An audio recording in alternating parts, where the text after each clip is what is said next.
नमस्कार, राधे राधे। मैं शिवानी आप सभी का स्वागत करती हूँ मेरे चैनल अविशाज में अपने कानून के साथ। तो आज मैं एक क्वेश्चन का आंसर लेकर के आई हूँ, क्योंकि कुछ क्वेश्चंस ऐसे हैं कि जिनको मैं एक ही लाइन में उसको आंसर नहीं कर सकती हूँ, जो कि मुझे बहुत ही एक टॉपिक मिल जाता है कि जिस पर कि मैं आपको कुछ तरीके से समझा सकूं या आपके सामने अपने विचार रख सकूं।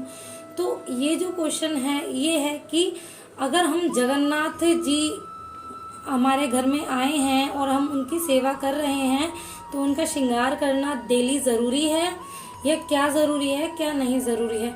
तो सबसे पहली बात, मैं ऐसे एक पर्टिकुलर सब चीज़ों के बारे में ज़्यादा नहीं जानती, बट मुझे ऐसा लगता है और मैंने कई जनों से सुना भी है कि अगर आप प्राण प्रतिष्ठा करते हो किसी भी विग्रह की, किसी भी श्री विग्रह की प्राण प्रतिष्ठा करते हो तो उनका श्रृंगार, भोग, आरती, शयन और मंगला ज़रूरी हो जाता है, जो कि आपको करना ही करना होता है। अगर लड्डू गोपाल हैं आपके पास और आप उनके लड्डू गोपाल जी की सेवा कर रहे हैं और उनकी सेवा से बने हुए हैं, तो ये तो बाल रूप हैं, तो इनको हम एक जगह से दूसरे स्थान पर भी कर सकते हैं, क्योंकि इनकी चलत फिरत होती है, जो यानी कि चल प्राण प्रतिष्ठा। लेकिन जो बड़े विग्रह होते हैं या जो मंदिर में स्थापित होते हैं उनकी होती है अचल, यानी कि जो चल नहीं सकते। दो तरह की प्राण प्रतिष्ठा होती है। चल सिर्फ और सिर्फ लड्डू गोपाल जी की होती है, क्योंकि वो बाल रूप है, और इसके बाद अचल होती है जिनको हम नहीं हटा सकते। तो ज़्यादातर मंदिरों में अचल की जाती है, घर में नहीं। तो घर में सिर्फ और सिर्फ स्थापना की जाती है। जैसे कि आप किसी भी विग्रह को लेकर के आए, उनको पंचामृत आपने स्नान कराया और आप उनको मंदिर में श्रृंगार वगैरह के साथ में स्थापित कर देते हैं।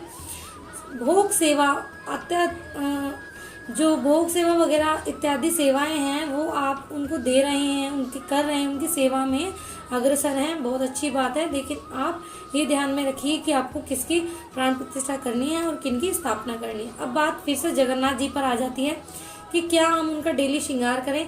तो जी देखो, मैंने बताया जैसे कि अगर आपने प्राण प्रतिष्ठा करा रखी है तो बहुत ज़रूरी हो जाती है ये चीज़ कि आप उनका श्रृंगार डेली करें। बाकी अगर सिर्फ और सिर्फ स्थापना है, आप मंदिर में रख के पूजा कर रहे हैं, तो आप कुछ कुछ दिनों पर उनकी पोशाक चेंज कर सकते हैं, कुछ कुछ दिनों पर आप उनका श्रृंगार कर सकते हैं।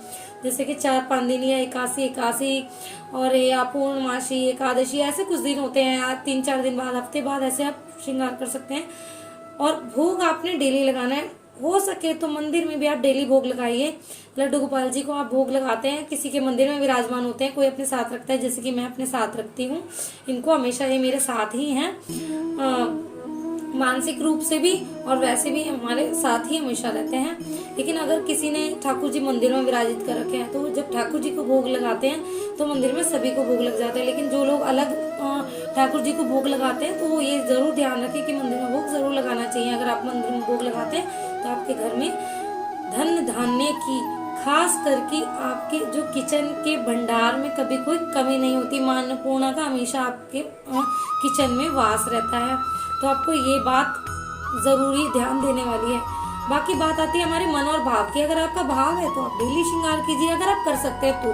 कोई भी नियम तभी बांधिए जब आप उसको फॉलो कर सकते हैं। अगर आप नहीं फॉलो कर सकते, शुरुआत में कई बार क्या होता है, कई जनों के साथ होता है, मैं किसी पर्टिकुलर बंदे का नाम नहीं लूंगी, किसी पर्टिकुलर पर्सन का नाम नहीं लूंगी, कि आप जब शुरू में किसी भी विग्रह को लेकर के आते हैं सेवा के लिए या वो आपके घर आ जाते हैं तो आप उनका जी तोड़ से सेवा करते हैं, फिर धीरे धीरे आप उसमें ढील बरतने लग जाते हैं। तो शुरू में ही मैं ये कहूँगी कि आप बहुत ज़्यादा नियम ना लेकर के लिमिटेड से नियम लें, लेकिन उनको अच्छे से पूरा करें, जिम्मेदारी के साथ पूरा करें। ऐसे नहीं कि 4 दिन आप शौक में फिर नहीं। अगर आप कर सकते हैं तो ये आप नियम बनाइए, वरना आप सिर्फ और सिर्फ भोग का नियम बनाइए। और श्रृंगार जैसे कि मैंने आपको बताया आप कुछ कुछ दिन पे कर सकते हैं। और ये सिर्फ जगन्नाथ जी के साथ ही नहीं, ये सभी देवी देवताओं के लिए है जिनको भी आप मानते हैं, जो भी आपके इष्ट हैं, चाहे वो माँ दुर्गा हो गए या युगल सरकार हो गए, हमारे लड्डू गोपाल जी हो गए, शिव गौरा हो गए, माँ काली हो गई, कोई भी आप ले लो, जगन्नाथ जी हो गए, हमारे सियापति राम हो गए, तो कोई भी जो भी ऐसे देवी देवता हैं, तो आप उनकी अगर सेवा आपको मिलती है, आप सेवा में अग्रसर हैं, तो आप ये चीज़ का ध्यान रखें कि नियम उतने ही बांधें जितने आप फॉलो कर सकते हैं।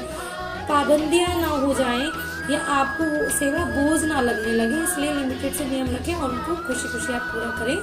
और इसी के साथ आशा करती हूँ कि आपको आपके क्वेश्चन का आंसर मिल गया होगा। वीडियो को ज़्यादा ना लंबा करते हुए मैंने इसका आपको आंसर देने की पूरी कोशिश की है। अगर आपको वीडियो अच्छा लगे तो वीडियो को लाइक शेयर ज़रूर करना, कमेंट करना ना भूलें और चैनल पर नए हैं तो चैनल को सब्सक्राइब करना ना भूलें। जय श्री राधे, जय श्री बिहारी जी की, जय श्री जगन्नाथ।